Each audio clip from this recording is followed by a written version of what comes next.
Bismillahirrahmanirrahim. Assalamualaikum warahmatullahi wabarakatuh. Om Swastiastu, Namo Buddhaya, salam kebajikan, salam sejahtera bagi kita semua. Pertama-tama, izinkan saya mengucapkan selamat datang kepada para peserta webinar yang sudah hadir pada malam hari ini dan juga selamat datang kepada pemateri yang alhamdulillah sudah hadir di tengah-tengah kita semua nih.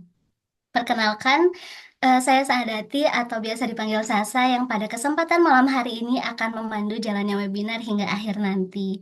Tentunya saya sangat senang dan bangga dapat menjadi bagian dari acara ini. Dan Bapak Ibu sekalian serta rekan-rekan yang saya hormati, tema yang akan kita bahas pada malam hari ini yaitu Mapping Smallholder Plantation as a Key to Sustainable Oil Palm, a Deep Learning Approach to High Resolution Satellite Imagery, yang merupakan topik yang tidak hanya relevan tapi juga sangat penting nih Bapak Ibu sekalian bagi masa depan keberlanjutan di sektor perkebunan kelapa sawit. Dan kita sering ketahui juga begitu ya, kelapa sawit sering menjadi pusat perhatian baik dari sisi manfaat, ekonomi maupun tantangan lingkungannya. Pada webinar ini, kita akan bersama-sama mengeksplorasi bagaimana pendekatan inovatif seperti pemanfaatan citra satelit resolusi tinggi yang didukung dengan teknologi deep learning mampu memberikan wawasan yang lebih dalam untuk memetakan dan juga membantu keberlanjutan dari sektor kelapa sawit ini. Webinar ini diselenggarakan dan organized by Tropiosa. Tropiosa sendiri merupakan training center yang mengadakan berbagai training berkaitan dengan komputasi kuantitatif dan juga geospasial untuk implementasi berbagai bidang. Biasanya informasi training kami informasikan melalui Instagram. Di Instagram kami, tropiosa.id. Silahkan apabila Bapak, Ibu, dan juga rekan-rekan berkenan untuk follow IG kami untuk mengetahui update informasi. Nah, selain mengadakan training, kami juga secara kontinu mengadakan free webinar tiap bulannya. Tentunya bersama pemateri yang telah berpengalaman seperti malam hari ini juga nih Bapak Ibu dan juga materi yang tak kalah menarik. Webinar ini kami gunakan sebagai sarana sharing knowledge dan juga pengalaman bagi pemateri sehingga kita dapat memperoleh ilmu baru yang bermanfaat. Dan alhamdulillah pada malam hari ini saya sampaikan webinar pada malam hari ini dihadiri lebih dari 50 orang peserta yang berasal dari berbagai instansi di seluruh Indonesia nih Bapak Ibu. Di antaranya ada instansi-instansi pemerintah, kemudian Universitas seluruh Indonesia, beberapa di antaranya ada dari IPB, Unpad, Universitas Tadulako di Sulawesi begitu ya, dan juga universitas-universitas di pulau lain di Indonesia. Baik, Bapak Ibu dan rekan-rekan semua, insya Allah bulan depan kami juga akan mengadakan webinar lagi nih berkaitan dengan riset menggunakan drones. Sementara informasinya seperti itu, baik, dan telah hadir bersama kita hari ini narasumber yang luar biasa yang akan membagikan keahlian dan juga membuka wawasan kita nih lebih jauh terkait dengan peran teknologi dalam membangun ekosistem yang lebih berkelanjutan. Narasumber kita pada malam hari ini, Pak Didit Okta Pribadi, yang merupakan seorang peneliti serta dosen dengan kepakaran di bidang geografi wilayah dan tata ruang serta perencanaan dan pengelolaan landscape, studi jasa lingkungan, perencanaan kota dan wilayah, serta analisis dan pemodelan spasial. Beliau menempuh pendidikan S1 dan S2 di Universitas Pertanian Bogor, kemudian melanjutkan S3-nya di Technische Universität München.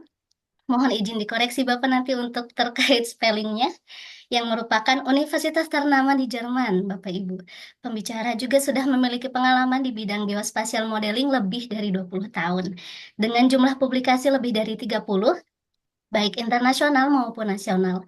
Tentunya pembicara kita pada malam hari ini sangat berpengalaman di bidangnya, dan silahkan tentunya Bapak Ibu juga rekan-rekan bisa menanyakan informasi-informasi yang mungkin ingin diketahui nih berkaitan dengan materi yang akan disampaikan.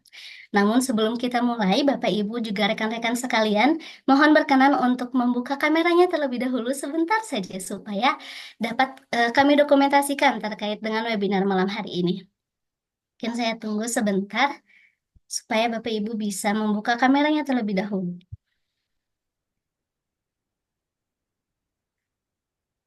Baik, mungkin sambil menunggu saya izin untuk eh men-screenshot begitu ya Bapak Ibu, silahkan disiapkan senyum terbaiknya. Saya coba izin kasih aba-aba nih Bapak Ibu. 3, 2, 1. Baik, mungkin satu kali lagi Bapak Ibu boleh? 3, 2, 1. Oke, luar biasa.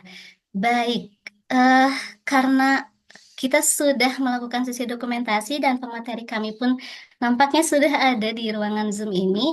Izinkan saya untuk menyapa pemateri kita terlebih dahulu. Mungkin, halo Pak Didit, selamat malam. Bagaimana kabarnya nih Pak?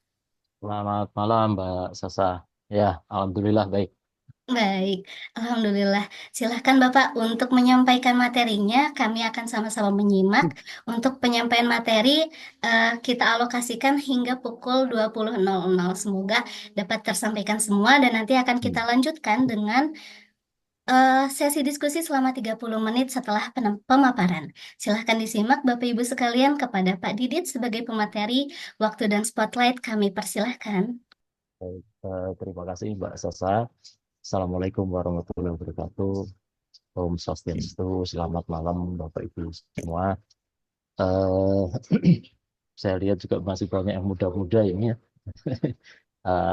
Cukup menyenangkan juga. Terima kasih sudah di-invite begitu ya untuk pada acara ini begitu, melihat yang banyak generasi muda yang tertarik dengan hal-hal yang sifatnya atau terkait dengan geospasial. Saya kira mudah-mudahan ke depan ilmu ini terus berkembang dengan pesat begitu di Indonesia ya, karena Indonesia ini harusnya ilmu geospasial itu menjadi penting karena secara geografis kita ini negara yang cukup luas dengan tipe-tipe ekosistem yang luar biasa beragam begitu ya, dari dari barat sampai ke timur yang luar biasa begitu, sehingga ilmu-ilmu ini tentunya diperlukan begitu ya untuk mengelola wilayah seperti ini. Ini suara saya jelas ya? Jelas Bapak, jelas sekali. Oke, baik. Baik, kita mulai saja nih sambil malam mingguan gitu ya kita. Jadi eh, se- kemarin sih saya dikontak ya, ini acaranya serius tapi santai lah gitu ya. Lebih jadi biar nanti lebih cair gitu dalam diskusi. Baik, saya izin share gitu. Ya. Apakah sudah terlihat ya? Sudah Bapak share screen-nya sudah terlihat. Oke, baik.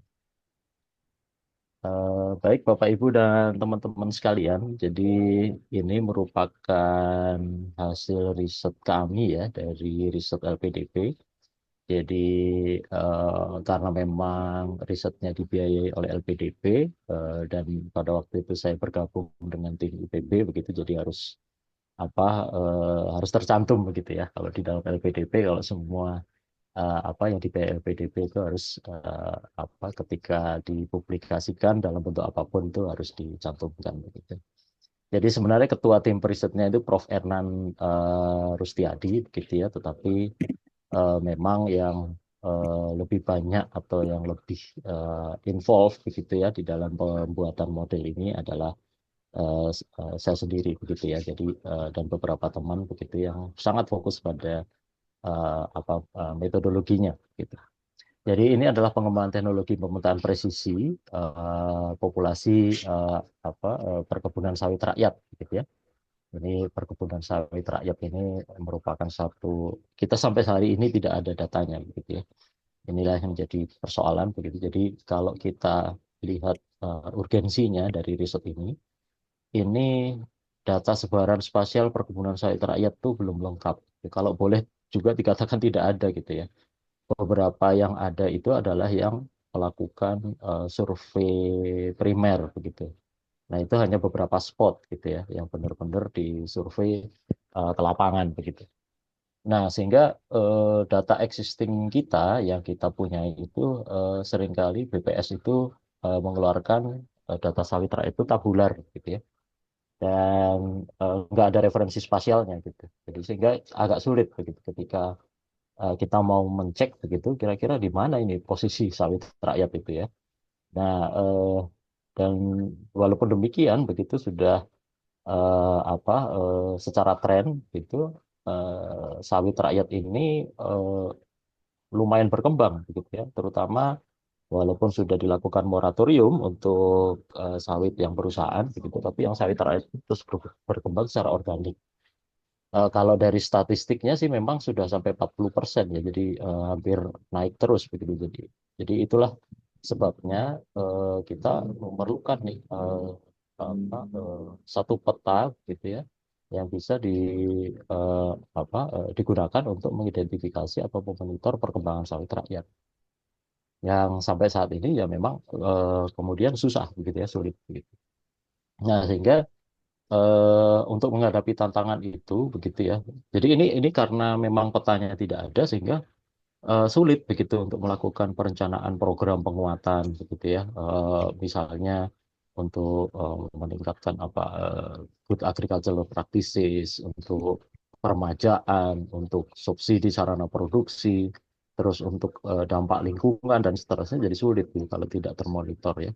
Jadi eh, problemnya di sana gitu. Jadi ketika kemarin permajaan gitu misalnya, nah ini permajaannya harus dilakukan di mana nih? Sawit rakyatnya ada di mana gitu ya.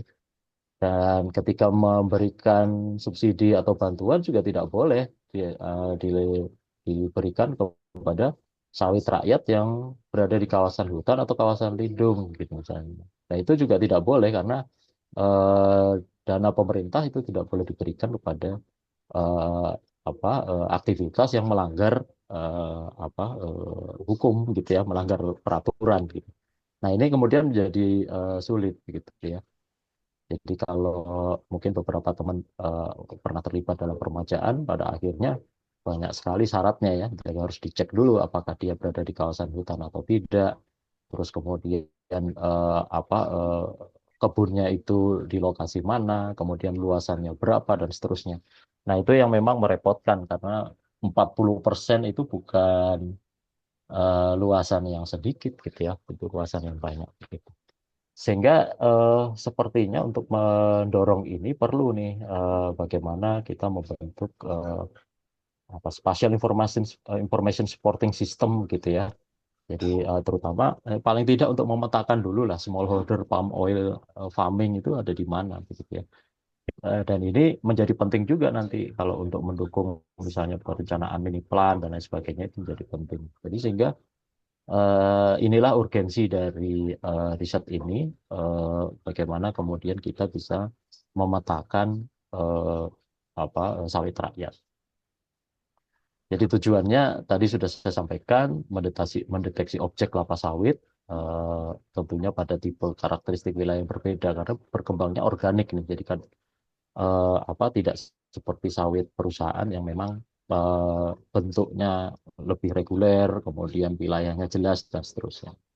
Nah, sehingga kemudian kita mencoba mendeteksi ini dan jalan satu-satunya sepertinya ya bagaimana kemudian kita bisa mendeteksi tidak hanya poligon gitu ya. Kalau poligon itu punya keterbatasan. Nah, poligon itu kalau yang dari 8 dengan Sentinel-2 itu punya keterbatasan paling enggak hanya 25 hektar gitu ya. Di bawah itu udah sulit begitu. Nah, kalau begitu ya kita pakai OBS saja yang berbasis objek begitu. Jadi itulah yang kemudian kalau berbasis objek sebenarnya ada juga pendekatan berbasis objek yang menggunakan karakteristik dari citra itu, kemudian dilihat bagaimana strukturnya, kemudian bagaimana teksturnya dan sebagainya.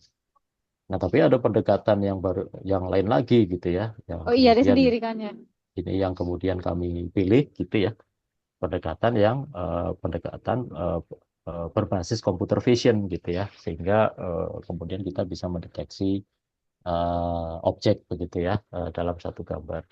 Jadi pada saat itu kami mulai tahun 2018 ya, itu dengan BPDPKS, terus kemudian dilanjutkan lagi 2020 itu dengan RPDP begitu. Nah, memang saat ini sudah mulai banyak tuh beberapa upaya begitu ya untuk melakukan identifikasi dengan menggunakan computer vision, which is itu menggunakan teknologi machine learning dan deep learning begitu ya. Nah, tetapi nanti akan saya jelaskan apa bedanya pendekatan ini dengan pendekatan-pendekatan yang secara reguler sudah mulai ada ya di ArcGIS, kemudian ada di GeoGIS juga. Itu sudah mulai ada pendekatan-pendekatan AI untuk mendeteksi objek gitu. Eh, Baik, ini kerangka pendekatan secara secara menyeluruh dari riset yang kami lakukan. Jadi intinya kita mencoba mengenali objek sawit ini berbasis citra resolusi tinggi.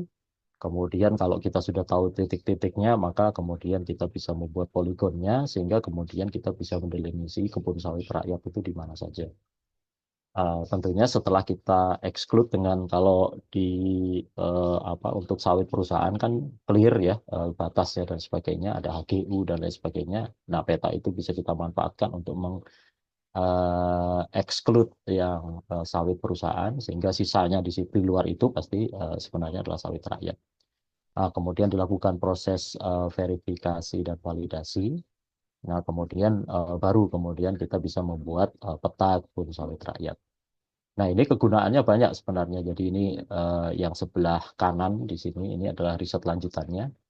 Jadi kita bisa eh, mengetahui secara detail begitu ya distribusi sawit sehingga kemudian kita juga bisa mengidentifikasi jenis-jenis dia masuk ke jenis penggunaan lahan apa saja begitu ya, ke kawasan mana saja begitu ya. Kemudian kita juga bisa menambahkan algoritma untuk memetakan tingkat kesehatan, kemudian produktivitas sawit begitu ya. Ke depannya ini yang sedang dilakukan begitu. Kemudian juga melakukan inventarisasi peta status lahan atau kawasan. Kemudian apakah sawit ini sudah berada di atau di luar kawasan hutan begitu, ataukah berada di luar kawasan lindungnya dalam RT RW, apakah berada di luar kawasan gambut dan sebagainya. Em, nah, apa yang membuat penelitian ini kemudian menjadi menjadi memiliki novelty ya. Jadi ini sebenarnya penelitian ini sudah dipublish begitu di dalam jurnal Applied Geography tahun lalu gitu ya. Jadi mungkin nanti saya share lah full papernya begitu ya. Karena memang berbayar jadi tidak mudah untuk di download kecuali pakai Sci-Hub gitu ya. Nah, nanti akan saya share lah di sini peta. Jadi sebenarnya ini mungkin presentasi atau apa yang saya paparkan malam ini sebenarnya merupakan ringkasan dari paper tersebut. Gitu. Nah, problem utamanya di dalam pengenalan objek sawit ini, ya mungkin Anda pernah mengenal ya banyak Anda semua pernah mengenal misalnya oh mengidentifikasi oh ini ada objek mobil, kemudian ada objek kursi, kemudian ada beberapa film juga udah clear gitu ya, face recognition dan lain sebagainya. Nah, tetapi di sini pertama kita bekerja pada citra resolusi tinggi yang itu tidak sedetil drone gitu ya. Jadi walaupun citra resolusi tinggi itu masih masih objeknya itu berukuran small object gitu ya. Nah, ini yang menjadi tantangan begitu, tidak seperti image yang oh ini jelas ini kursi, ini meja, ini jadi image dengan ukuran pixel yang besar. Jadi kita bekerja dengan image dengan ukuran pixel yang sangat kecil. Celakanya lagi kalau kita berbicara sawit rakyat itu fragmented ya, terpencar-pencar gitu ya. Jadi nggak seperti perkebunan. Saya kira juga mungkin beberapa dari Bapak Ibu sekalian sudah pernah, oh ada yang dinamakan software untuk counting palm trees gitu ya, untuk counting sawit. Tapi itu biasanya counting pada satu jenis lahan atau perkebunan begitu ya. Jadi dari perkebunan sawit kita melakukan counting gitu ya. Apalagi kalau menggunakan drone yang dengan skala yang detail itu akan lebih mudah.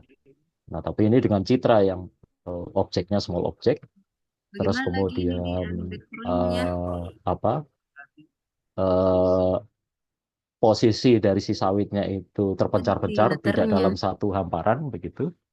Kemudian small scale, luasannya skala kecil. Jadi kalau kita lihat sawit rakyat itu mungkin cuma 10 pohon gitu ya, bisa begitu.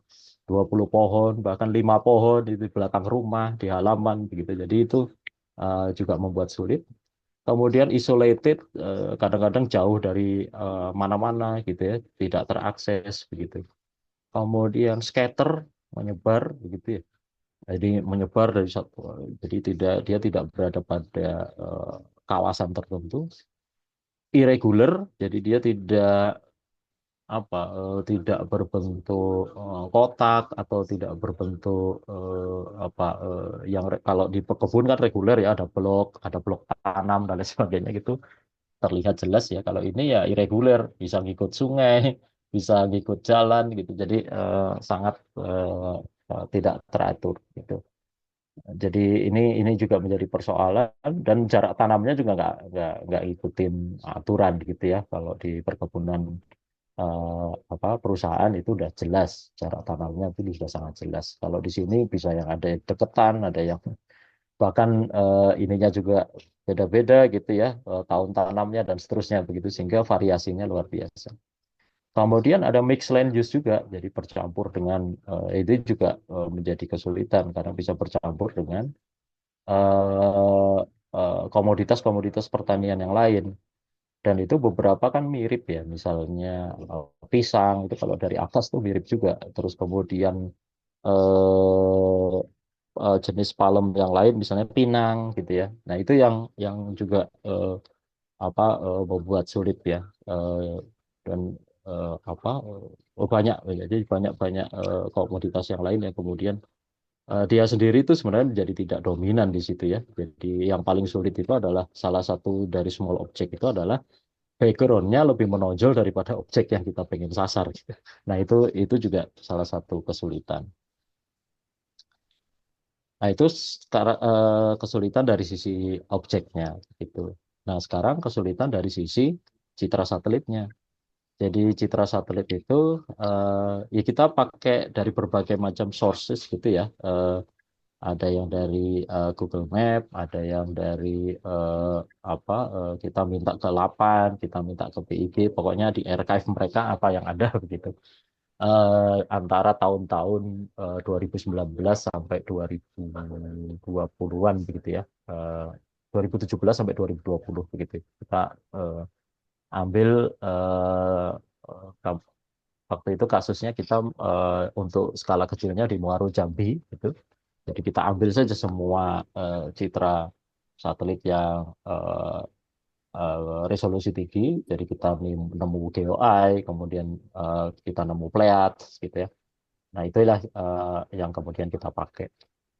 Nah karakteristik dengan citra yang macam-macam itu adalah ada perbedaan tadi ya, sumber data, kemudian areanya, skala, kualitas gambarnya begitu ya. Kemudian, nah tadi sudah saya jelaskan small object, kemudian ada many object juga yang kemudian juga bisa mengganggu objek yang lain-lain itu. Kemudian different size of object, ukuran objek yang bervariasi, dan mix object gitu ya, yang tadi bercampur dengan berbagai macam objek yang lain. Dan dengan kualitas gambar yang atau kualitas citra yang bervariasi itu kita harus mentraining begitu model kita agar bisa available untuk mengidentifikasi berbagai macam gambar eh, sawit yang kita temukan pada berbagai macam kualitas citra gitu ya. Kalau citranya kualitasnya sama lebih lebih baik, akan lebih mudah. Nah, baik. Jadi kalau di era big data ya harusnya kita sudah mulai bergerak ke OBI ya, Object Based Image Analysis ya. Tapi memang sampai sejauh ini yang regulasinya sudah lengkap dan memang biasa dilakukan ya, sudah SOP-nya sudah clear, itu adalah yang berbasis polygon atau area gitu ya. Em, dan ini juga pakai machine learning ya saat ini ya. Tapi ini yang lebih ke arah yang shallow, bukan deep learning. Jadi kalau shallow learning itu ada random forest, ada decision tree, ada SVM gitu ya untuk klasifikasi. Nah kalau di sini kami menggunakan OBI ini, jadi berbasis objek. Nah ini ada yang non machine learning, ada yang machine learning begitu ya. Kalau di sebenarnya tidak semua machine learning ya, karena tadi ada yang menggunakan tekstur, struktur dan sebagainya. Nah kalau kami mencoba akhirnya karena memang kayaknya satu-satunya jalan begitu, kita mencoba dengan menggunakan machine learning. Nah machine learning di sini yang kita pakai itu adalah deep learning. Jadi fokusnya ke sana karena jadi kalau artificial intelligence itu kan sebenarnya mencakup semua hal ya, banyak hal gitu ya. Di sana ada NLP, kemudian ada eh, karena sebenarnya artificial intelligence itu adalah bagaimana dia meniru manusia. Jadi macam-macam, ada bahasa, ada eh, eh, apa fashion, language, music, dan lain sebagainya begitu ya. Nah, kemudian dari situ ada subsetnya dari artificial intelligence itu adalah machine learning gitu ya. Jadi bagaimana learn without program.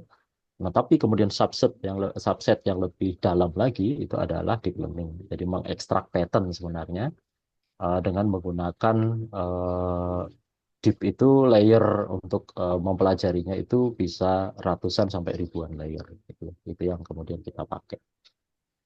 Oke, jadi pembuatan modelnya terkait dengan pembuatan model begitu. Jadi sebenarnya kita ambil citra satelitnya, kemudian dengan sliding window begitu ya.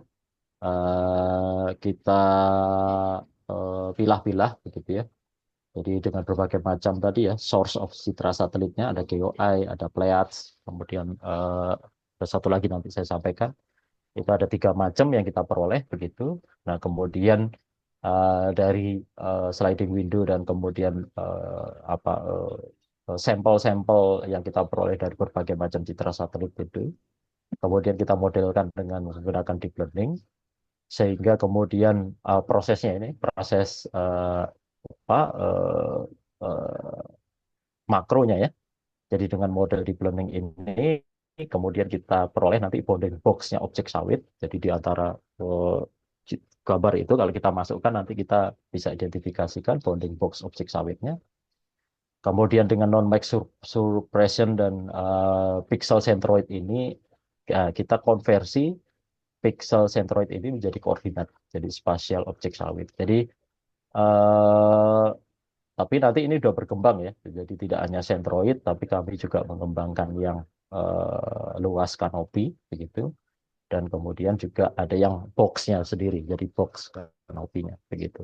Nah, karena setelah kami pelajari, setelah berdiskusi segala macam, kayaknya titik saja nggak apa kurang gitu. Jadi lebih baik juga kanopinya kita ukur. Nah, inilah yang nanti kemudian menggunakan concave hole. Kalau sudah objeknya semua teridentifikasi dengan menggunakan concave hole, kita bisa, kalau mau pengen poligon, boleh begitu. Jadi kita jadikan poligon begitu, karena sejauh ini memang data yang berbasis poligon yang banyak dipakai begitu. Nah, itu kita bisa jadikan poligon sehingga nanti muncul poligon kebun sawit rakyat. Gitu. Jadi ini secara makronya. Nah, oke. Jadi dari yang model deep learning ini detailnya adalah ya ini seperti ilustrasinya ya. Kita melakukan ini gambar macam-macam, misalnya bagaimana membedakan antara bicycle dan car begitu. Kita training datanya, kemudian kita masukkan model di deep learning neural network. Jadi ini bisa ratusan hidden layer begitu ya, sehingga keluar jadi si model ini kemudian bisa membedakan mana kalau di sini ini memprediksi bicycle gitu ya.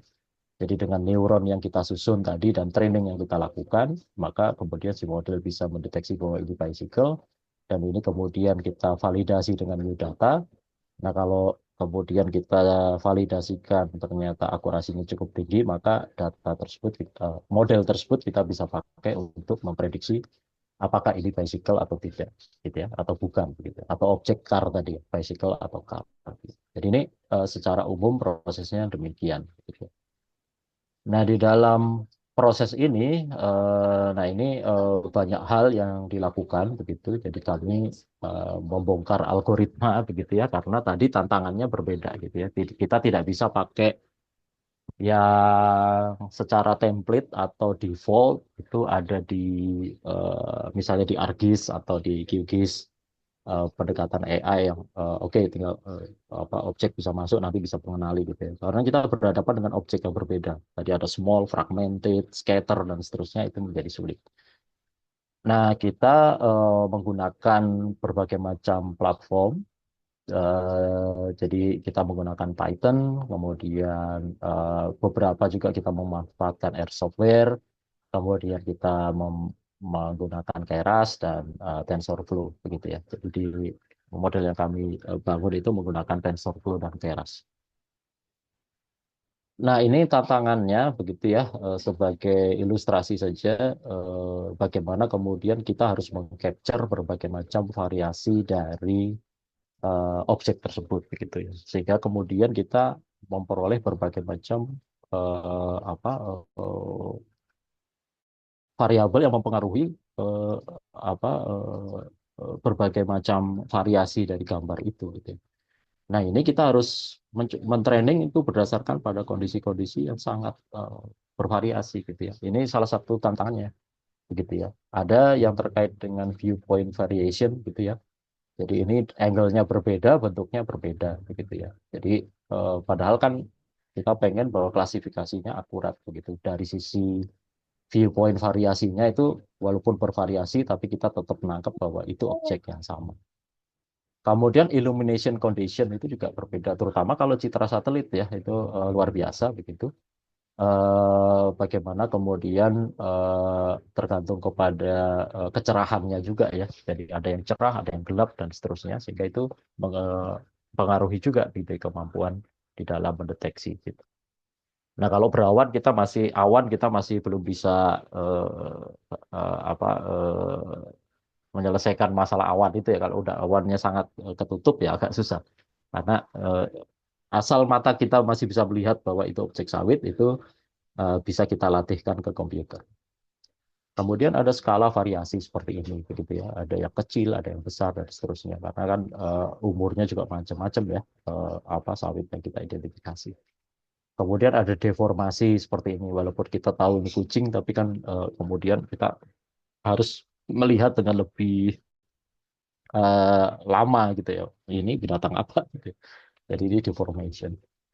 Background clutter juga demikian ini. Jadi kita kadang-kadang backgroundnya itu justru seperti tadi saya sampaikan di eh, pada banyak kasus sawit rakyat itu backgroundnya lebih dominan daripada objek yang kita cari. Nah itu yang mempersulit.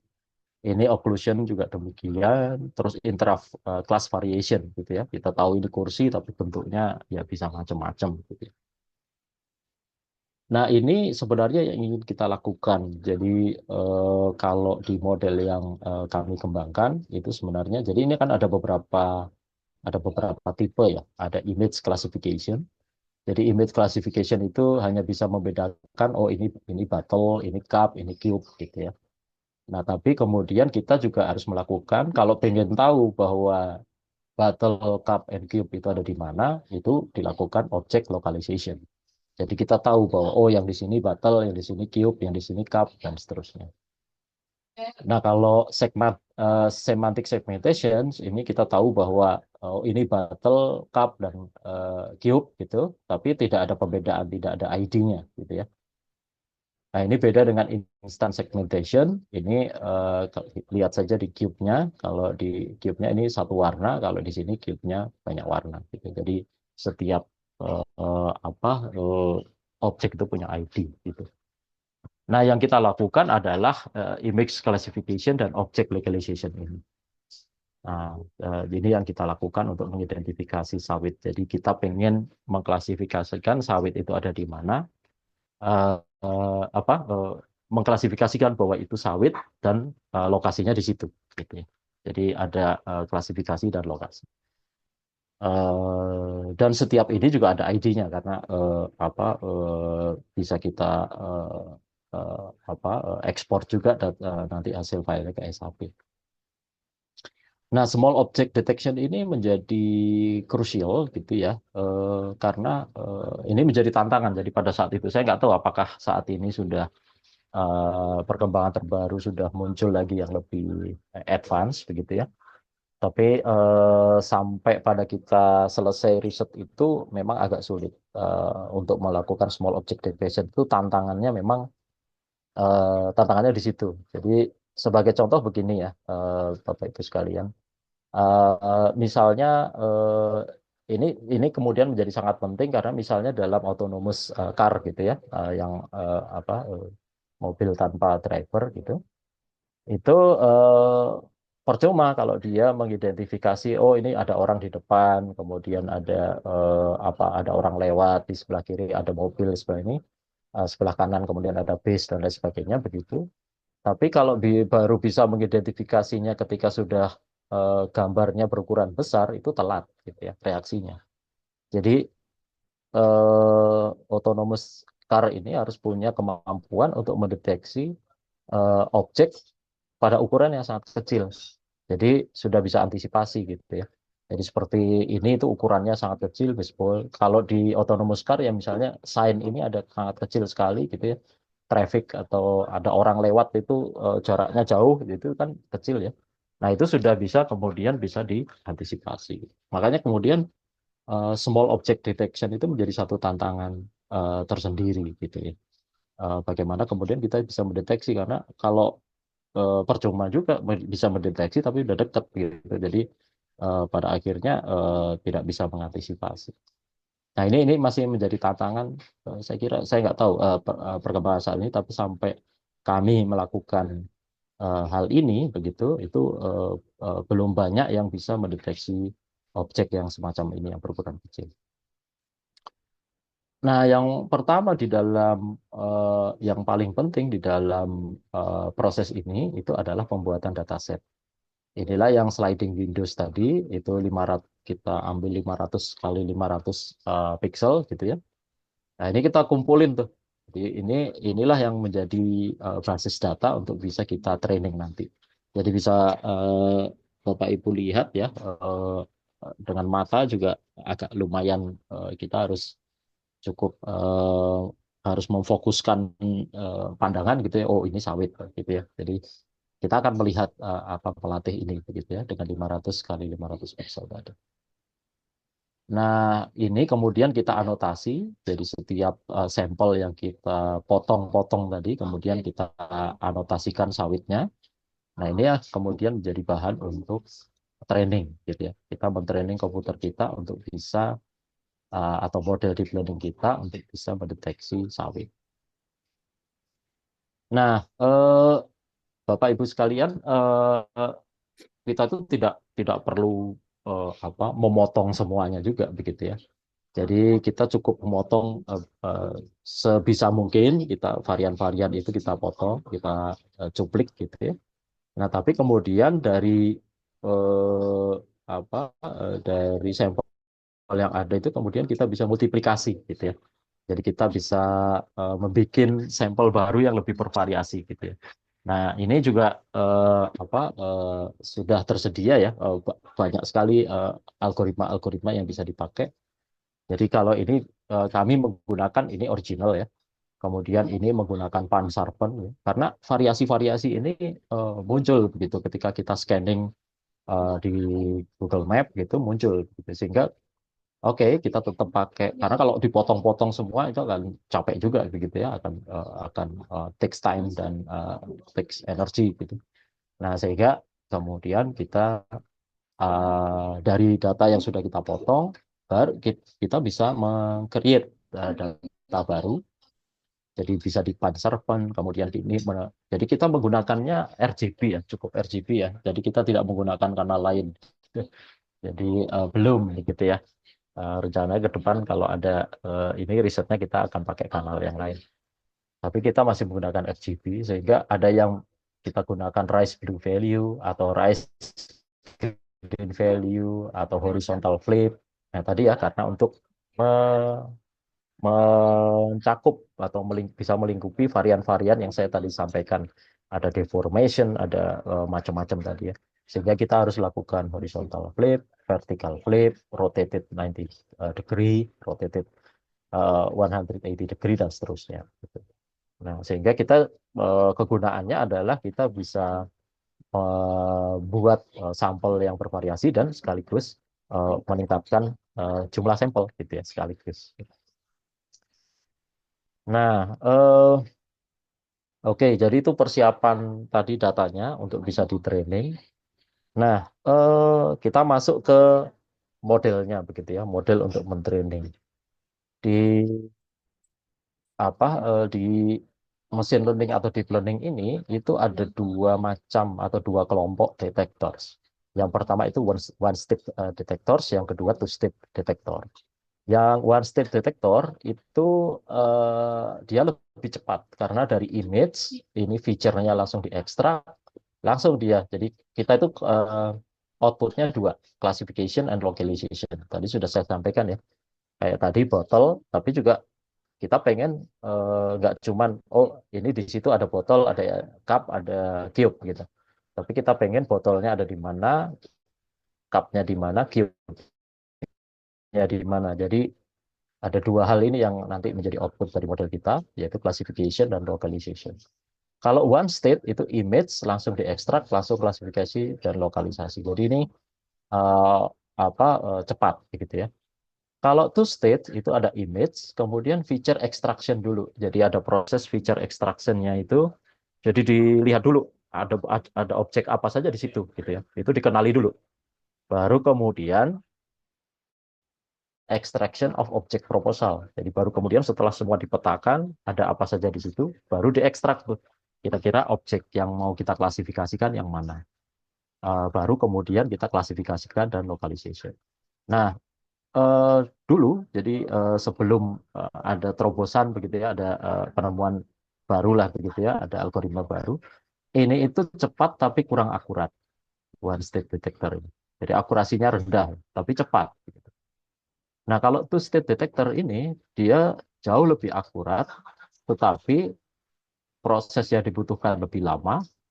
Kemudian yang kedua itu butuh kemampuan komputasi, kemampuan komputer yang cukup kuat gitu. Jadi ada kelebihan dan kekurangannya begitu. Jadi ini kalau ini arsitekturnya adalah yang biasa kita ini kan adalah yang ada adalah YOLO dan RetinaNet. Kalau di sini adalah RCNN, fast RCNN, faster RCN dan seterusnya begitu. Jadi kalau image-nya tidak ruwet-ruwet amat begitu, ini two state detector bisa dilakukan. Tapi kalau sangat banyak dan sangat kompleks, uh, one state detector ini bisa digunakan. Nah, tapi memang kelemahannya itu tadi. Jadi sebelumnya akurasinya rendah. Nah, untungnya kemudian ada di tahun 2017 kalau tidak salah ya. Jadi ini ada solusinya yaitu RetinaNet. Jadi dari RetinaNet inilah kemudian pendekatan ini yang kami pakai ya. RetinaNet ini kita pakai eh, apa itu bisa meningkatkan akurasi gitu. Jadi akurasinya mendekati yang two state gitu. Jadi pada akhirnya kemudian kita bisa menggunakan yang one state karena dia lebih cepat dan ya karena kita juga memiliki keterbatasan ya dalam kemampuan komputasi atau kalau bisa bisa di running pada komputer yang yang jangan sampai pada komputer yang terlalu canggih gitu nanti agak susah juga kan aplikasinya gitu. Nah, sehingga kami memilih menggunakan one state. Nah, di sini itu sebenarnya proses yang cukup pentingnya adalah jadi dia bisa menggunakan FPN ini, Feature Pyramid Network ini. Jadi gambarnya dipecah-pecah, kemudian dia menggunakan di sini ada vocalist function. Jadi sebelumnya adalah kalau objeknya, jadi two state Dam digidum, yang one state digidam, digidum, digidin. detector itu adalah eh, Siapa? kesulitan utamanya terutama pada kalau backgroundnya dominan objeknya tidak gitu. Nah itu pasti menjadi kesulitan pada one state detector. Tapi di sini mereka kemudian meletakkan atau ada terobosan berupa vocalist function gitu, sehingga dia tidak terdistrak oleh background. Jadi langsung fokus kepada objeknya. Jadi intinya pendekatan ini itu dengan RetinaNet itu adalah one state detector yang eh, cukup akurat, jadi cepat dan akurat. Hanya memang terkait dengan permasalahan kita ada beberapa hal yang perlu kita adjust gitu ya. Terutama kita menggunakan yang dinamakan dengan anchor optimization ini. Jadi anchor optimization itu adalah bounding box yang paling pas itu berapa gitu. Jadi ini dari RetinaNet default kita bongkar gitu ya. Karena kalau yang default itu jelek hasilnya gitu. dengan objek tadi yang sangat small object tadi. Sehingga kemudian kita lakukan anchor optimization biar bounding box-nya itu fit dengan objek yang kita temuin di citra satelitnya gitu ya. Kita pakai GeoEye, terus ada Pleiades dan lain sebagainya. Kira-kira main di 0,5 0,6 lah begitu. Nah, inilah hasil dari result of anchor optimization bersama dengan data training yang kita pakai. Jadi dari Google-nya ini ada 2020, jadi sudah ada. Jadi Google itu juga tidak semua menu punya resolusi tinggi ya. Jadi hanya belum tertutup semua gitu ya. Nah, sehingga inilah yang kami cover lagi dari Pleiades dari 8 dan GeoEye dari 8 gitu. Nah, ini kemudian ini adalah jumlah picture yang kita sliding window tadi, ada 2020 gitu ya. Tapi anotasinya ada 49.920. Jadi 2020 itu picture-nya, kemudian 49.000 itu adalah anotasinya. Jadi picture-nya ini sudah kita ini tadi ya, kita enhance dengan berbagai macam varian tadi. Jadi ini picture 500 kali 500-nya ini anotasinya atau objeknya. Nah, skalanya ada yang 0,6, 0, tapi intinya semua 0,6 yang kita pakai begitu. Kita sekarang lagi mau edit ke 0,5 sebenarnya. Tapi waktu itu kita pakai yang 0,6 gitu. Ini aspek rasionya jadi bounding box-nya. Jadi ini X, Y, atas, bawah, kanan, kiri gitu ya. Jadi biar aspek rasionya tepat. Kalau secara default itu berbeda gitu. Maka kita pakai yang dinamakan dengan anchor optimization. Jadi berdasarkan data training yang kita masukkan tadi, kira-kira aspek rasio yang pas itu berapa gitu. Sehingga nanti ketika mengenerate box itu dia tidak terlalu tidak meleset gitu. Nah, ini ilustrasi dari jadi yang RetinaNet tadi kenapa itu menjadi cukup baik begitu akurasinya. Itu karena ada vocalless function tadi ya. Tapi juga ada pendekatan yang feature pyramid network gitu. Jadi gambar itu dipecah-pecah tapi kemudian nanti disambung lagi di belakang gitu. Nah, ini ilustrasi lah ya biar bisa membayangkan. Jadi high level features itu yang di bawah begitu kita bisa melihat wajah, tapi kemudian dipecah lagi sehingga ada mid level feature, ada eyes, ada nose, ada ears gitu. Kemudian dipecah lagi atau difokuskan lagi menjadi low level feature, jadi hanya line dan edge, hanya garis dan sudut gitu ya. Nah, tapi itu kemudian di, di tetap berada pada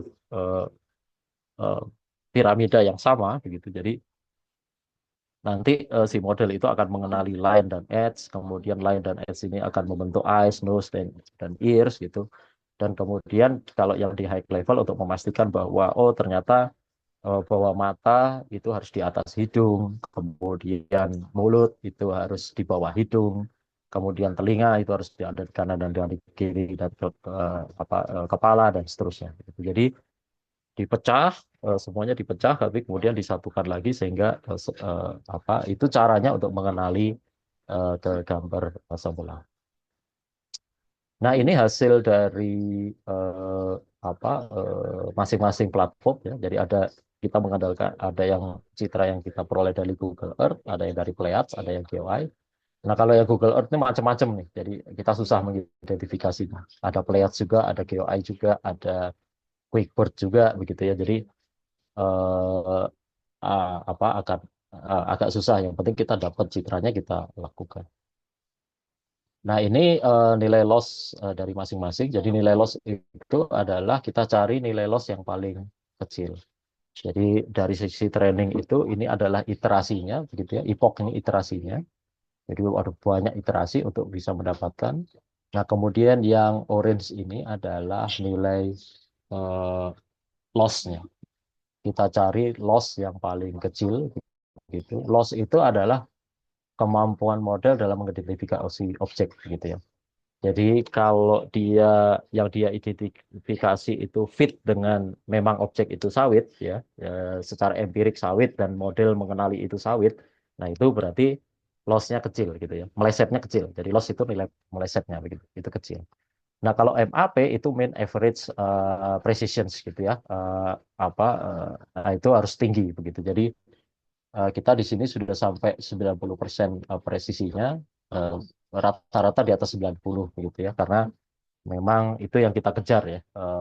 Ya kalau 100 nggak mungkin lah. Nah, tapi kita coba pada waktu itu sebenarnya sih batasannya 85% ke atas itu harus akurat begitu, tapi alhamdulillah kita bisa sampai 90%. Nah, ini 3 lokasi pengamatan ini untuk proses validasi di lapangan. Jadi setelah kita tahu gitu ya, modelnya itu cukup akurat 90%. Nah, ini kita ke 3 lokasi pengamatan, ada Desa Tanjung Harapan, ada desa ini di Kabupaten Muaro Jambi ya, ada Desa Ramin, ada Desa Kademangan. Jadi kita tadi yang sudah diidentifikasi sebagai sawit eh,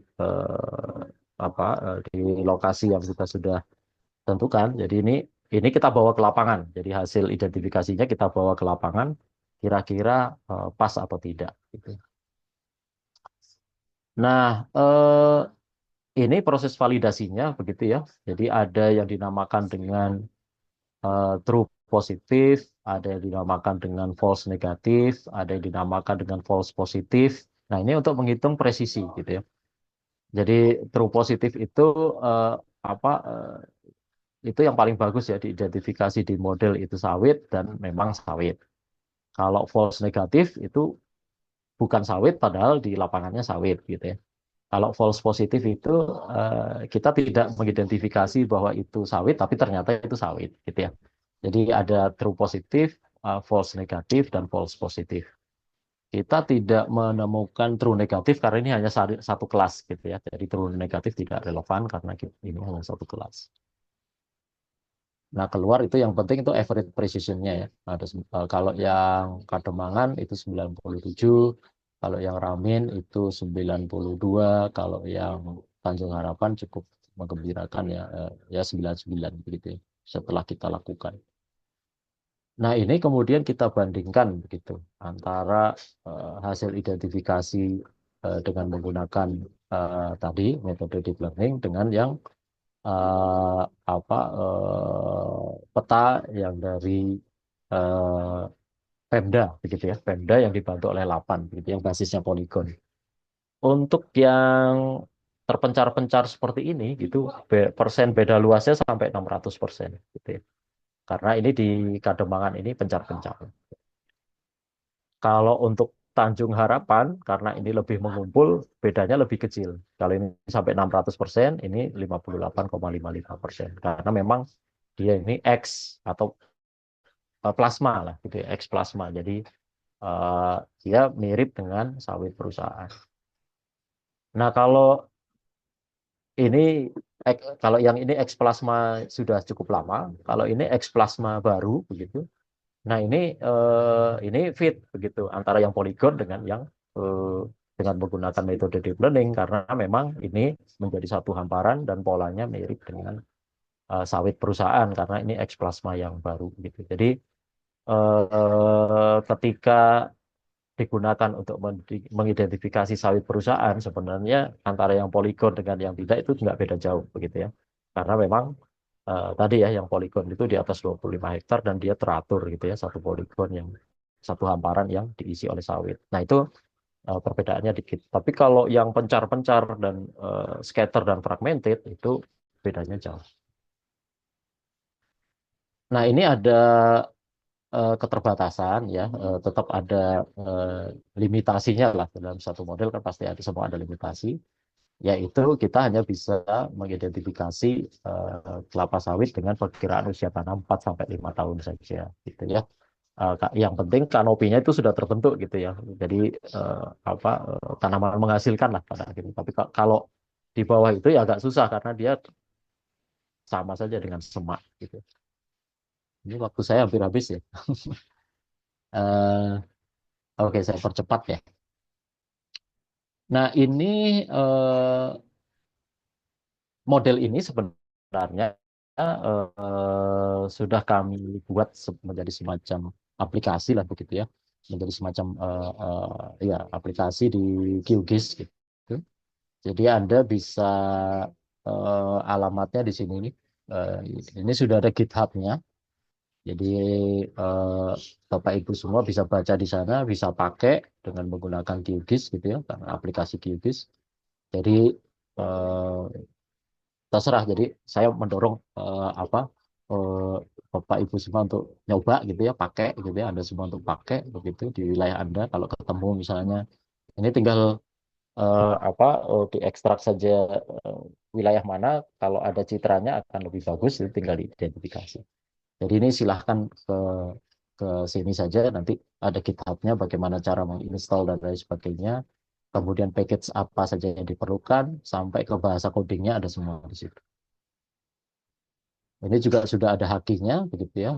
Ini namanya optimal, jadi Oil Palm Tree Identification based on Machine Learning. Jadi eh, jadi karena memang sudah ada publikasinya, ada hakinya, maka ini free digunakan secara publik oleh publik. Nah, ini gambaran saja bagaimana sebenarnya yang penting kita menginput raster layernya, begitu ya, yang akan diproses, mau ambil dari Google Earth atau ada semua mungkin punya sendiri gitu ya, yang bisa dipakai. Nah, itu tinggal input raster, kemudian select modelnya, kemudian tentukan nilai MAP. Jadi MAP itu jadi terkait dengan anchor tadi, MAP itu yang jadi setiap objek yang teridentifikasi itu ada nilai probability dia benar atau enggak gitu ya. Jadi mean average probability-nya gitu. Jadi uh, biasanya kita ambil 50% ke atas. Jadi model itu selalu menyertakan probability-nya. Saya yakin misalnya kalau 50% ke atas itu berarti saya yakin 50% ke atas bahwa ini sawit. Tapi dia juga menyertakan yang dari 1 sampai 50% itu dia sertakan. Saya yakin hanya 30%. Saya yakin hanya 20% gitu. Jadi semua ada probabilitasnya. Nah, jadi Anda bisa pilih nih, mau 0,5, 0,4, atau kalau mau yang lebih akurat 0,8 ke atas gitu misalnya. Yang punya keyakinan 0,8 ke atas. Nah, ini outputnya bisa bounding box, bisa circle, ini canopy ya, semacam ini bisa point. Jadi nanti isikan pada output layer, nanti langsung run itu. Sesimpel itu gitu ya. Eh, jadi ini alamatnya nanti alamat ini bisa bisa dibuka gitu. Ini ya ini terakhir ya contohnya ya, bagaimana misalnya Anda nanti QGIS-nya kalau nggak salah QGIS 10 ya, saya agak lupa. Tapi ada di GitHub itu ada semua versi-versi apa yang dibutuhkan. Nah, ini sedikit video begitu ya, cara untuk meran aplikasinya. Jadi model itu sudah kita letakkan di dalam aplikasi QGIS gitu ya, sehingga nanti tinggal eh, apa eh, Anda punya citra satelit di daerah mana begitu, eh, dengan kedetilan ya tadi ya 0,5 atau 0,6 lah gitu ya paling. Kemudian nanti tinggal di running. Kemudian tinggal dipilih apakah mau box, ataukah mau point, ataukah mau eh, eh, apa eh, canopy gitu. Nah, ini sudah dilakukan. Kalau yang ini karena ini kan tampalan ya, dengan 50 kali 50 itu karena dia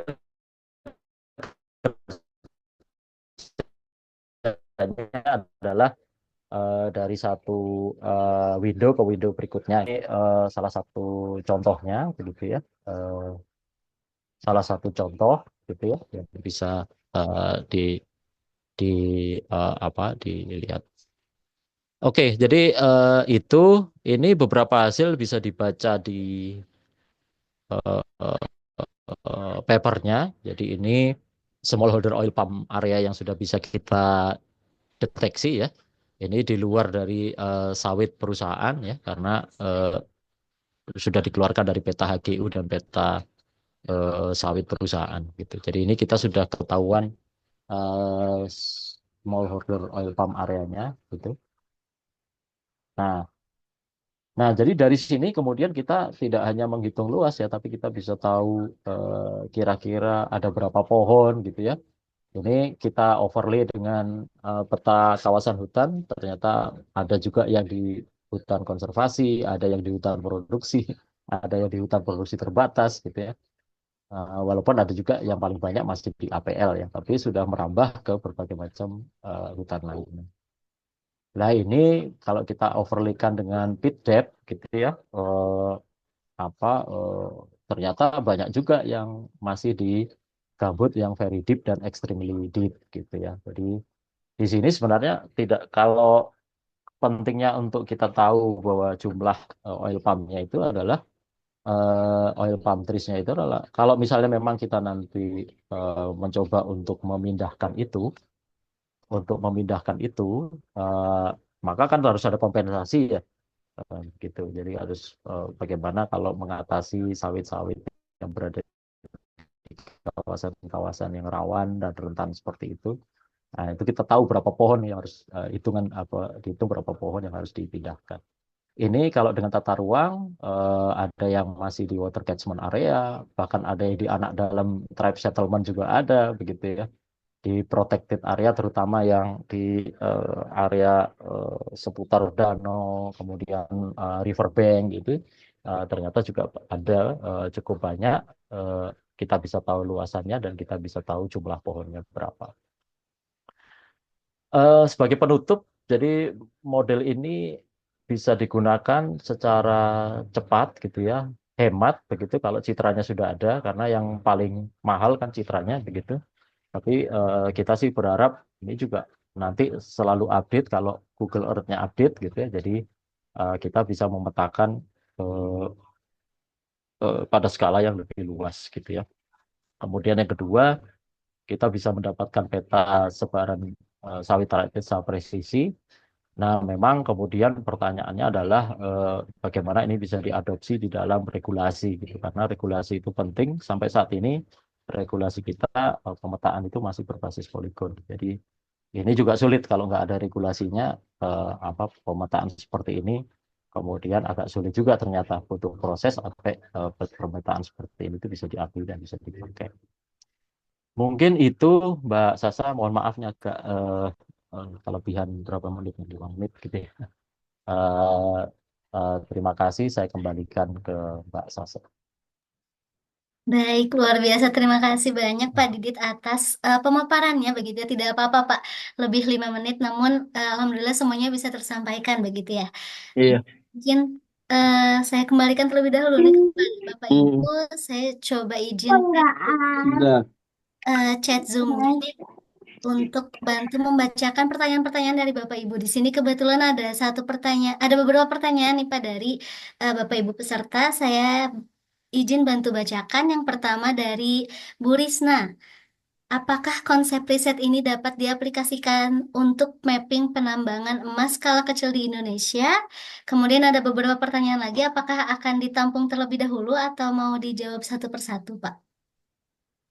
Eh, Nah, terserah saja, tapi ya boleh juga satu persatu. Jadi secara prinsip adalah sepanjang dari peta itu mata kita bisa mengidentifikasi, itu kita bisa latihkan ke komputer. Gitu ya.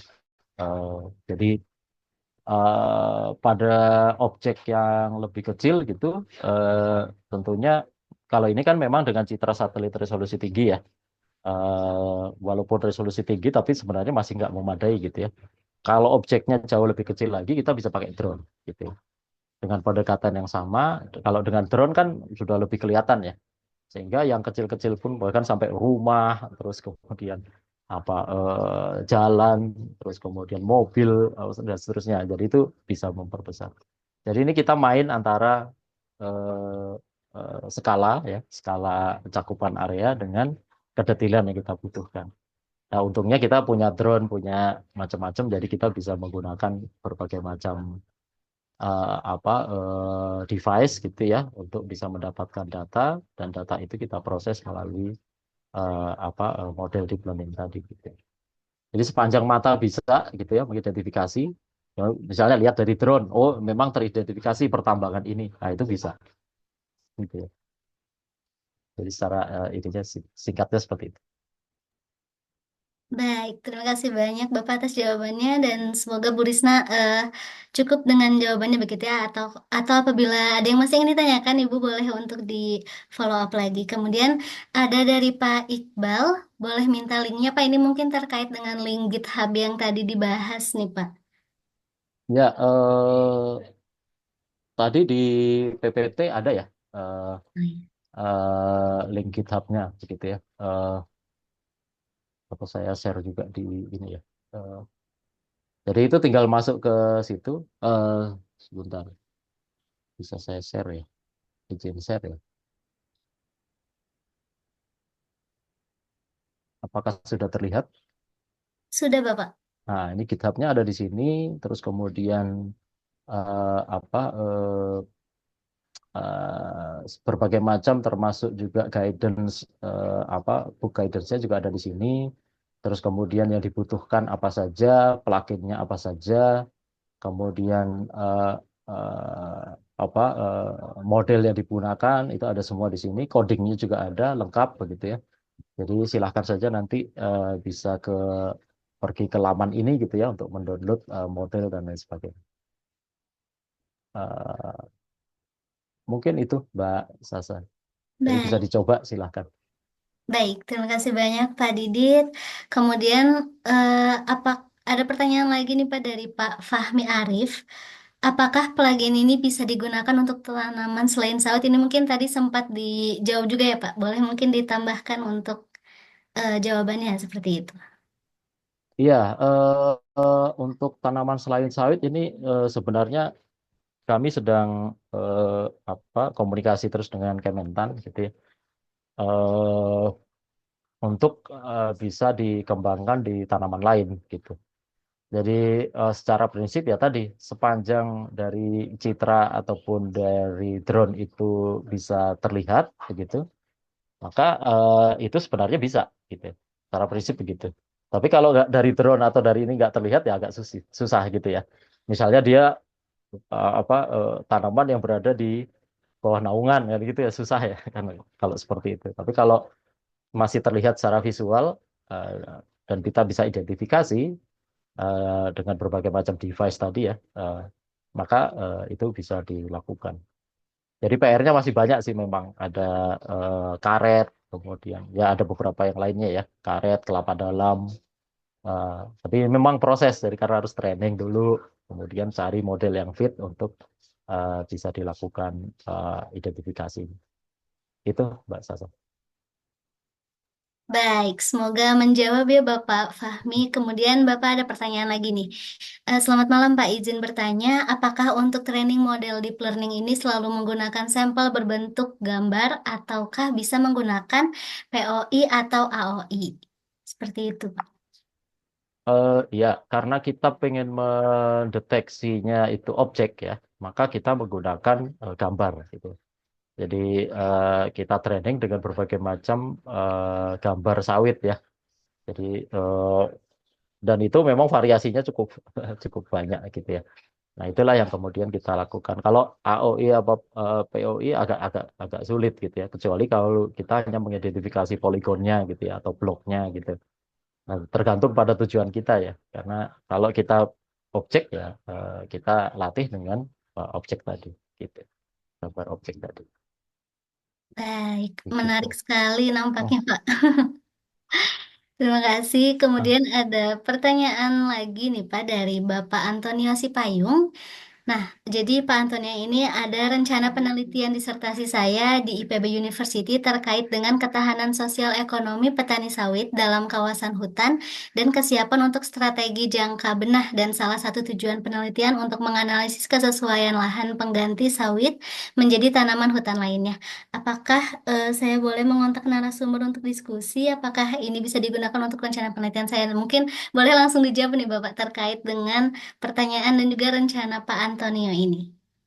Ya, silahkan saja. Saya sih terbuka begitu. Jadi kalau lebih banyak yang pakai kan kita bisa punya feedback ya. Jadi untuk perbaikan atau pengembangan ke depan. Jadi sama-sama di IPB kan ya harusnya tidak tidak sulit gitu. Baik, luar biasa. Ya. Oke, silakan Pak Antonio, nanti Pak Diditnya sudah oke nih untuk diajak diskusi seperti itu, luar biasa. Kemudian di sini ada juga Pak dari Pak Ahmad Zuryadi. Saya pernah coba Polygon, tapi kenapa Pak reporting lahan susah dibedakan antara tanaman karet dan juga tanaman lain? Hanya bentuk peta, seperti itu Pak. Ya, ini saya nggak tahu nih apakah jadi kalau identifikasi bentuk poligon itu sebenarnya kita menggunakan model yang lain. Itu namanya yang segmentation tadi. Jadi saya sampaikan kan ada yang identification dan localization ya, classification dan localization. Nah, tapi kalau bentuknya poligon itu segmentation. Jadi eh, satu objek begitu ya. Ini saya lagi apa eh, apa eh, sedang berupaya untuk mengembangkan untuk sawah gitu ya. Kalau sawah kan tidak tidak satu persatu individu, pasti akan sulit gitu ya. Nah, itu pasti akan poligon karena itu petak-petak sawah. Nah, kalau petak-petak sawah tersebut itu menggunakannya segmentasi. Nah, kalau segmentasi modelnya beda lagi. Jadi bukan eh, menggunakan RetinaNet lagi, tapi menggunakan yang segmented model gitu. Jadi itu nanti bentuknya bisa poligon. Jadi mengikuti garis luar dari objeknya itu. Nah, kalau begitu trainingnya ya petak-petak sawah jadinya. Gitu. Jadi bukan objek eh, apa eh, pohonnya lagi, tapi petak-petak sawahnya kita masukkan. Nah, ini tergantung apa yang mau dilakukan. Polygon juga boleh, objek juga bisa. Gitu, gitu Mbak Sasa. Baik, terima kasih banyak atas jawabannya. Semoga menjawab ya Pak Ahmad. Kemudian di sini ada pertanyaan lanjutan nih Pak dari Mbak Tiara. Selamat malam Pak Didit, terima kasih banyak atas sharing ilmunya, sangat menambah insight baru. Kebetulan ini hal baru bagi saya Pak. Saya sedikit penasaran terkait proses pembuatan dataset eh, yang telah dilakukan. Berdasarkan pengalaman Bapak, boleh mungkin Pak dijelaskan sedikit mengenai software yang digunakan dan prosesnya yang pernah Bapak lakukan berapa lama? Seperti itu kiranya Pak. Terima kasih katanya. Iya. Eh Ya memang itu akan cukup lama ya. Jadi memang model ini tuh lamanya di situ menyiapkan dataset.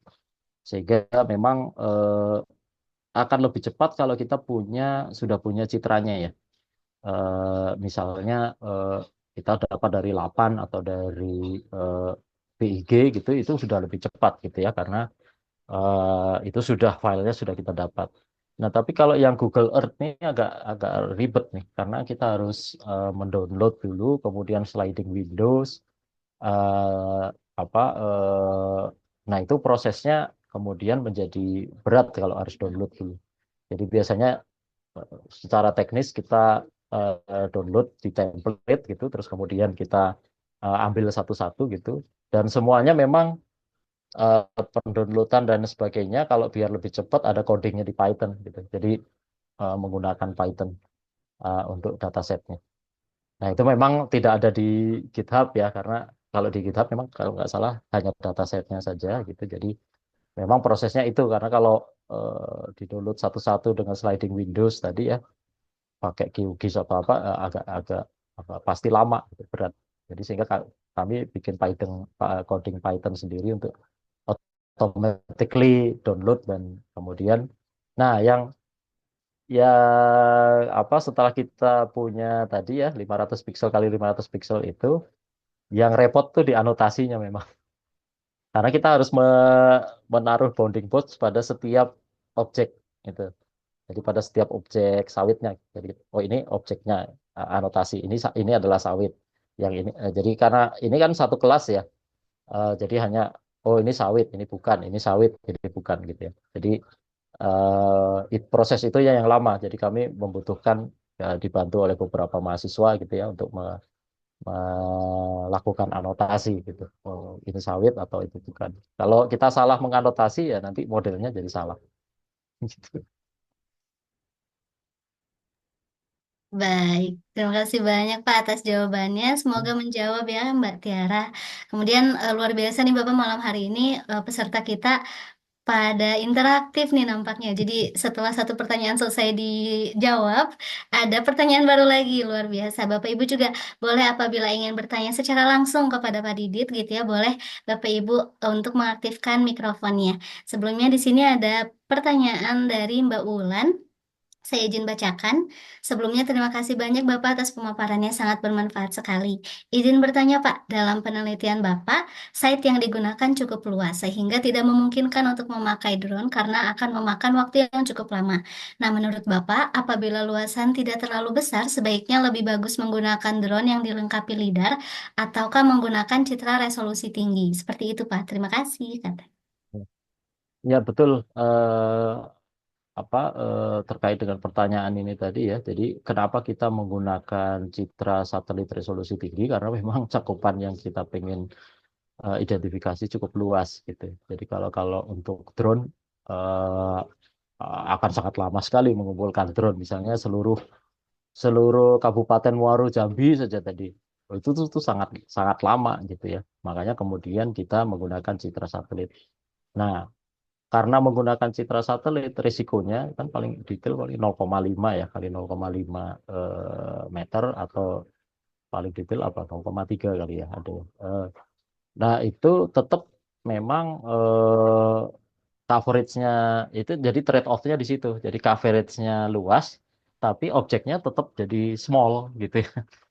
Nggak seperti yang drone gitu, coverage areanya terbatas, tapi detail gitu ininya ya apa eh, sawitnya kelihatan kelihatan sekali gitu ya. Jadi itu trade off-nya. Nah, karena itu eh, algoritma yang dibutuhkan kemudian berbeda. Jadi kalau kita pakai citra resolusi tinggi tadi, karena dia kemudian menjadi small object gitu ya. Jadi ukurannya sangat kecil, tapi masih bisa kita identifikasi dengan mata gitu ya, mata manusia gitu ya. Nah, itu makanya kemudian itu bisa dilakukan dengan yang sangat kecil.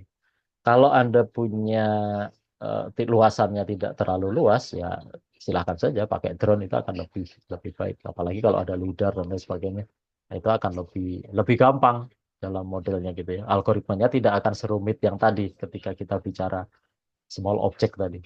Jadi karena small object, jadi kita harus algoritmanya harus coba berkali-kali nih untuk melakukan training sampai kemudian mendapatkan pendekatan atau model yang tepat gitu.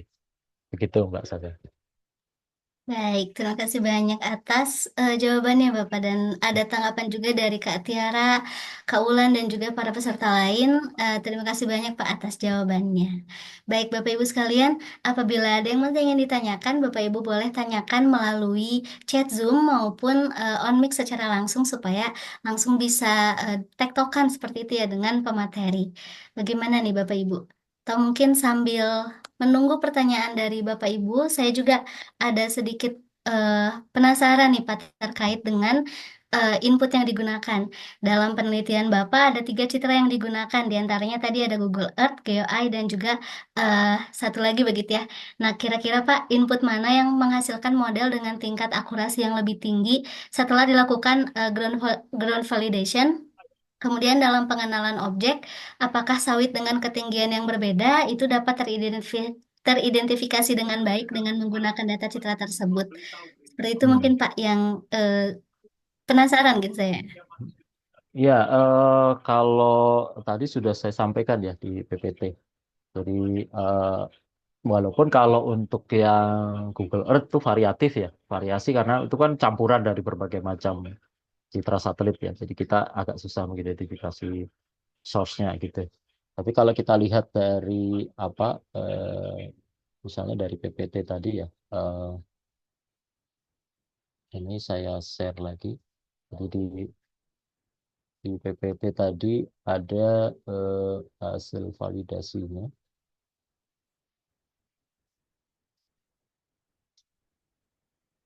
Nah itu validasi. Nah,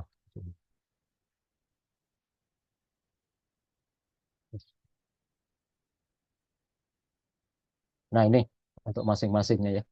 Jadi jadi kita ini memang mengujinya untuk setiap desa juga eh, selain keragaman dari sisi apa persebaran sawitnya, tapi juga sumber citranya. Jadi ini bisa dilihat ini Pleiades, kemudian ini GeoEye, ini Google Earth gitu ya. Jadi kalau dari average precision-nya sih apa ya kalau ya Google Earth ini paling tinggi, tapi kita susah cari apa source-nya itu jenis satelit yang mana. Tapi kalau dari ini antara Pleiades dan GeoEye pada studi yang dilakukan ini ya, itu Pleiades itu lebih akurasinya bisa lebih tinggi. Itu Mbak Sasa. Lalu Nah, kemudian pertanyaan kedua tadi apa?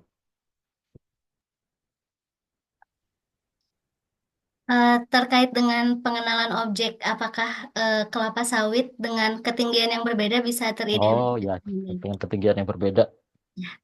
Jadi selama memang terlihat itu bisa diidentifikasi ya, tadi saya sudah sampaikan. Tapi ini kami ada pengalaman yang menarik gitu ya. Jadi ketika kita identifikasi kan kita studi ini kita expand untuk seluruh Jambi. Jadi kalau tadi kan Kabupaten Muaro Jambi itu kan satu kabupaten saja gitu ya, salah satu sentra sawit. Nah, kita expand untuk yang seluruh Jambi. Nah, terus kemudian kita temukan bahwa ternyata kelapa sawit itu udah masuk ke Kerinci gitu ya. Kerinci kan dataran tinggi ya, Gunung Kerinci gitu. Nah, ini malah kepala dinasnya itu nggak percaya gitu. Kepala dinas perkebunan ya, pertanian perkebunan di Provinsi Jambi nggak percaya. Nggak mungkin lah Pak masuk ke situ karena itu secara apa termasuk akademisi yang ada di Jambi gitu ya dari Universitas Jambi nggak mungkin masuk ke situ karena itu bukan area yang sesuai untuk sawit gitu ya nggak akan mungkin masuk ke situ. Nah tapi kan kita penasaran ya karena dari citra itu kita dapat, nah akhirnya kita datangin ke situ dan ternyata ada dan itu benar-benar beda ketinggian karena ternyata dia masuk ke lereng-lereng gitu. Jadi ditanamnya itu di lereng gitu ya. Jadi saya nggak tahu. Jadi ya memang karena kalau harganya bagus ya dimanapun pasti akan ditanam gitu ya. Karena harganya bagus gitu walaupun nggak sesuai gitu. Nah jadi model ini tetap bisa mengidentifikasi walaupun tadi bertumpuk gitu di lereng gitu. Jadi selama memang masih terlihat begitu kanopinya ya, walaupun setengah ataupun seperempat gitu ya, asal tidak tertutup semua gitu masih masih bisa diidentifikasi. Begitu, Mbak Sasa. Baik, terima kasih banyak Pak atas jawabannya, luar biasa menarik. Di sini ada pertanyaan juga nih Pak dari Bu Nina. Bagaimana skema jika menggunakan banner infrared dalam membantu pendefinisian objek? Terima kasih. Boleh Pak untuk dijawab? Iya, sejauh ini kami hanya menggunakan 3 kanal ya, red, green, blue gitu. Nah, sebenarnya kalau ada kanal yang lain kami bisa exercise gitu ya, banyak gitu. Karena memang sejauh ini kita belum dapat citra yang raw-nya gitu ya. Karena kami dapat juga dari eh, Lapan dan BIG itu juga sudah terolah yang seperti itu gitu ya. Jadi kita juga masih penasaran terkait dengan kalau kita menggunakan near infrared. Sebenarnya sampai beberapa kasus di di riset kami itu ada yang juga mengerjakan. Jadi kita pengennya nanti bisa selain teridentifikasi objek sawitnya itu juga teridentifikasi umurnya berapa gitu. Nah ini masih dalam proses juga. Nah ini menggunakan band yang lain gitu, menggunakan reflektan yang lain, gelombang yang lain gitu. Jadi mudah-mudahan kalau itu bisa dilakukan, itu jadi tidak hanya posisi dan jenisnya tadi ya itu ada di mana, tapi kemudian juga kita bisa mendeteksi umur, kita bisa mendeteksi kesehatan dan lain sebagainya gitu dengan kanal-kanal yang lain. Gitu. Tapi masih dalam proses kalau untuk pemanfaatan kanal yang lain. Gitu, Mbak Sasa. Baik. Oke, terima kasih banyak Pak Didit atas jawabannya. Semoga menjawab. Kemudian untuk pertanyaan Pak Iqbal terkait dengan materi presentasinya, apakah nanti di-share? Insya Allah nanti akan kami share oleh tim kami di grup nanti. Kemudian di sini saya izin mengingatkan juga Bapak Ibu untuk mengisi presensi webinar di chat Zoom yang sudah dikirimkan oleh tim kami di link yang sudah ada. Seperti itu. Kemudian di sini mungkin Pak ada satu pertanyaan terakhir karena waktu sudah menunjukkan hampir pukul 8.30. Di sini ada pertanyaan dari Mbak Copipah, Mbak Hopipah. Terima kasih banyak Pak atas ilmu dan sharing pengalamannya. Izin bertanya Pak, apakah riset pengenalan objek dengan menggunakan data citra resolusi tinggi ini bisa digunakan untuk jenis pohon di hutan tropis, Pak? Seperti itu, Pak. Boleh untuk dijawab? Eh, kalau di hutan tropis kan memang macam-macam ya pohonnya ya gitu. Jadi memang tidak seperti sawit nih yang satu jenis gitu ya. Sehingga memang akan ada kesulitan tersendiri gitu ya untuk mengidentifikasi. Tetapi yang pernah saya ketahui begitu nggak sampai jenis pohon, misalnya apa berapa jumlah pohon gitu ya. Jadi berbagai macam bentuk yang kita anggap pohon itu kita masukkan jadi satu. Kecuali kalau jenis pohonnya ini memang juga punya eh, karakteristik yang distinct gitu ya, kayak sawit gitu ya. Kalau itu bisa gitu ya. Kalau jenis pohon tropisnya ini walaupun dia wild gitu, tapi kemudian bisa terlihat secara eh, apa ya mata telanjang di citra bahwa itu memang ini pohon atau jenis yang dicari itu bisa gitu. Nah, tapi kalau sulit itu yang saya tahu biasanya ini digunakan untuk contohnya menghitung jumlah pohon, jadi pohon secara umum gitu. Jadi apapun dalam bentuk pohon itu kemudian dikenali gitu ya. Atau kadang untuk mengidentifikasi tipe-tipe hutan gitu ya. Jadi ada yang hutan yang memang masih bagus, ada yang sudah secondary forest, ada yang memang sudah rusak dan seterusnya. Nah, itu juga kalau seperti itu bukan objek tapi poligon tadi yang dimasukkan. Oh, ini loh yang kalau dari citra yang kelihatan bahwa ini hutan yang bagus ini seperti ini. Nah, itu yang kemudian kita trainingkan. Kalau yang jelek seperti ini kita trainingkan. Nah, itu saya lihat pernah ada orang yang melakukan sehingga ketika melakukan scanning saya agak lupa di Amazon atau mana begitu ya di daerah Brasil gitu. Kita lakukan scanning dia udah langsung secara cepat bisa menunjukkan oh ini hutan yang bagus, ini yang rusak, ini yang enggak gitu. Nah itu menarik. Jadi apapun itu saya kira ini kan teknologi berkembang terus ya. Jadi dan kanal kanal dari eh, citra satelit itu juga tidak tidak hanya tiga ini ya RGB itu ya, ada kanal-kanal yang lain. Jadi kalau kanal yang lain juga bisa mengidentifikasi jenis-jenis tertentu, itu juga bisa dimanfaatkan gitu. Jadi mungkin ke depan begitu, saya kira akan sangat berkembang teknologi ini, sehingga kemudian bisa digunakan juga nanti untuk jenis-jenis pohon di hutan tropis, walaupun mungkin kanalnya akan sangat banyak gitu ya, tidak hanya tiga. Jadi ada infrared, ada near infrared dan lain sebagainya mungkin ya nanti ke depan. Mungkin begitu, Mbak Sasa. Oke, baik. Terima kasih banyak Pak Didit atas jawabannya. Di sini juga ada respon dari Mbak Hopipah. Baik Pak, terima kasih banyak atas jawabannya. Baik Bapak, terima kasih banyak. Nanti Tetap saya agak nggak bisa share di sini ya papernya. Nanti saya share lewat Mbak Sasa saja ya oke untuk ya. papernya. Iya boleh. Karena dia tidak open access, jadi mungkin teman-teman agak kesulitan. Ah, Iya. Baik, terima kasih banyak Bapak dan juga terima kasih banyak Bapak Ibu dan rekan-rekan yang sudah bertanya. Saya mohon izin, mohon maaf sekali karena waktu sudah menunjukkan pukul 8:31. Jadi mungkin untuk sesi diskusi kita akhiri sampai sini. Saya ingin mengapresiasi setinggi-tingginya begitu ya untuk interaksi dan juga atensi dari Bapak Ibu juga rekan-rekan sekalian yang mana tadi di sesi diskusi kita selama kurang lebih 30 menit ini pertanyaan-pertanyaannya tidak berhenti begitu ya. Jadi memang membuktikan luar biasa Bapak Ibu tertarik memang benar-benar menarik begitu ya terkait dengan tema yang disampaikan oleh narasumber kita malam hari ini luar biasa sekali seperti itu. Kemudian tak bosan-bosan begitu ya dan tak henti-henti saya ucapkan terima kasih kembali, terima kasih juga kepada seluruh peserta dan juga pemateri kita yang luar biasa pada malam hari ini atas sharingnya Bapak, atas kesediaannya dan juga atas yang diberikan begitu ya. Tadi Bapak sudah men-share terkait dengan link GitHub-nya, kemudian materinya dan lain sebagainya. Terima kasih banyak Bapak. Kemudian kita telah mendengarkan Bapak Ibu bersama-sama pemaparan yang sangat mendalam dan juga inspiratif mengenai topik yang sudah dibawakan oleh pemateri kita. Pembahasan ini tentunya tidak hanya memperkaya pengetahuan kita, tapi juga mengingatkan kita terkait pentingnya peran teknologi begitu ya dalam mendukung keberlanjutan terutama di sektor perkebunan kelapa sawit. Mungkin sebelum saya tutup secara resmi, kami ingin mendengarkan begitu mungkinnya closing statement dari pemateri kita. Silahkan Pak Didit untuk menyampaikan closing statementnya.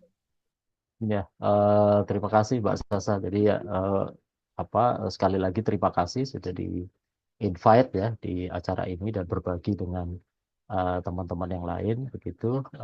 Dan saya kira ke depan ini teknologinya sangat cepat berkembangnya dan kita harus keep up ya, ya harus terus belajar begitu. Saya sendiri pun juga masih terus belajar begitu untuk terus memahami begitu ya. Nah, sehingga ke depan ini saya kira ini penting pemanfaatan teknologi ini untuk eh, untuk meningkatkan atau untuk memperbaiki tata kelola gitu ya. Jadi terutama tata kelola kita yang memang amburadul gitu ya. Baik itu sawit, baik itu tambang, baik itu macam-macam lah ya. Kita punya sumber daya gitu. Eh, Banyak orang mengatakan bahwa kita perlu hilirisasi gitu ya, untuk mencapai Indonesia Emas 2045 gitu. Tapi pertanyaan utamanya adalah apakah bisa kita melakukan hilirisasi kalau tata kelola sumber daya alam kita itu kacau balau gitu. Jadi orang yang mau masuk ke hilirisasi, mau masuk ke industri itu kan kalau hulunya juga benar gitu ya, tata kelolanya benar gitu. Kalau sekarang terbukti ya untuk sawit kan traceability itu penting ya. Harus bisa ditrace ini dari mana. Terus kemudian sudah ada penerapan ini tidak boleh berasal dari area deforestasi kan begitu ya. Jadi makin lama makin ketat begitu. Jadi ya walaupun saya tahu bahwa ada terkait dengan perang dagang dan sebagainya, tetapi dari sisi tata kelola itu juga penting ya. Kalau kita bisa tahu buktinya seperti ini bahwa oh ternyata memang harus ada perbaikan di tata kelolanya. Jadi sebelum kita bisa berdiskusi atau berargumen dengan orang-orang di Eropa sana gitu ya, tapi kita harus memperbaiki tata kelola kita juga gitu. Jadi sehingga kita bisa beradu argumen. Nah, kalau tata kelolanya benar, lah barulah hilirisasi itu saya kira akan terjadi. Mungkin itu Mbak Sasa. Baik, luar biasa. Terima kasih banyak Pak Didit atas closing statement-nya. Semoga wawasan yang telah kita peroleh bisa menjadi langkah awal menuju solusi yang lebih nyata dan juga kolaborasi yang lebih erat di masa depan nih Bapak Ibu. Tidak lupa saya ucapkan lagi terima kasih banyak kepada para peserta yang telah berpartisipasi aktif, baik dengan bertanya, berdiskusi, maupun mendukung jalannya acara ini begitu ya, sampai akhirnya kita sampai di penghujung acara. Partisipasi Bapak Ibu adalah bukti semangat bersama untuk menciptakan dampak yang positif bagi keberlanjutan kita semua. Akhir kata, semoga apa yang kita pelajari hari ini dapat membawa manfaat besar dan juga menjadi pijakan untuk langkah-langkah inovatif berikutnya. Sampai jumpa nih Bapak Ibu di webinar atau diskusi kita selanjutnya. Semoga kita semua selalu diberikan kesehatan dan juga kelancaran atas apapun yang kita kerjakan. Silahkan Bapak Ibu apabila ingin melanjutkan aktivitasnya ataupun ingin beristirahat, kami ucapkan terima kasih banyak. Wassalamualaikum warahmatullahi wabarakatuh. Salam sejahtera. Terima kasih banyak juga Pak Didit dan juga Bapak Ibu sekalian. Terima Ya, kasih. ya, terima kasih.